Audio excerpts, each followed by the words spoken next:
সুমনদা কি? হ্যাঁ চন্দনদা, সে যে টাকাটা বাবুর মাথায় করে দেখো। তুই অক্ষর বি আমাকে চিনুনি, তাকে একবার আসতে দে, টাকা কি রকম আদায় করতে হয় আমি ঠিক ভালোভাবে জানি। আসতে দেখ। এই মাল দুটা বসে আছে, টাকা পায়, অবস্থা তো খারাপ করে দিবে না, নিজেকে একটু বাঁচিতে হবে যেরকম। अच्छा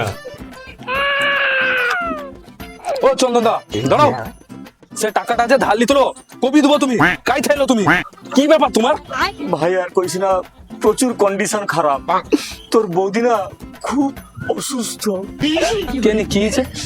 কফ, কাশি, জ্বর, গাড়ি, মাথা যন্ত্রণা সব একসঙ্গে ঘিরে আসছে। 200টা টাকা পাইনি আমি ওষুধ কেনার জন্য ভাই। 200 টাকা তো আমার কাছে নাই, বর্তমান 100 টাকা আছে, ওটা দিয়ে কাজ চালাও আর কি। দাদা দাদা আমার তো ওটা 50 টাকা আছে। अच्छा ঠিক আছে, 150 টাকা লিখে বর্তমান তুমি ওষুধটাকে কিনে আনো। না, এই টাকা আমি নিতে পারবো নি, তোকে আগের টাকা আমি এখনো পর্যন্ত দিতে পারিনি, এ টাকা আমি কিরকম শোধ করবো? হে প্রভু আমাকে ক্ষমা করো। ঠিক আছে, 150 টাকা লও, বর্তমান বৌদির জন্য ওষুধটা আগে কিনো। এত করে কোটি যখন দে। বৌদি এত অসুস্থ আর আমানে জানিনি, এত দূর আসছি যখন, চল একবার বৌদিকে দেখিছি। ठीक है চলো। সকালে টাকা দাও, বিকালে টাকা দাও, টাকা দেন এটি পড়ছে।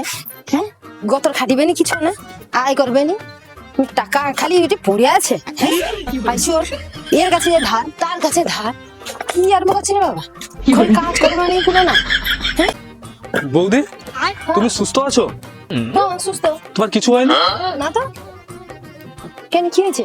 আরে দাদা তো কইলা তোমার জ্বর, জাড়ি, কফ, কাশি, সর্দি সব একসাথে চাপি ধরছে। ও আমার কপ কাশি জজারি ভাই ঘিরে আছে, কার ঘিরে আছে, ঘরটা একটাবার আইসো, তারপর তোমার নেটি রেখে নি তুমি অসুস্থ হয়েছো কই কি দাদা, আমার কাছে 150 টাকা ধার হয়েছে।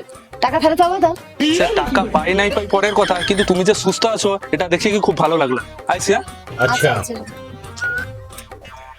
আমি এক যাযাবো, এ নিয়ে ঠিকই করে অথবা না টাকা পাবে লুকিয়ে বাবা।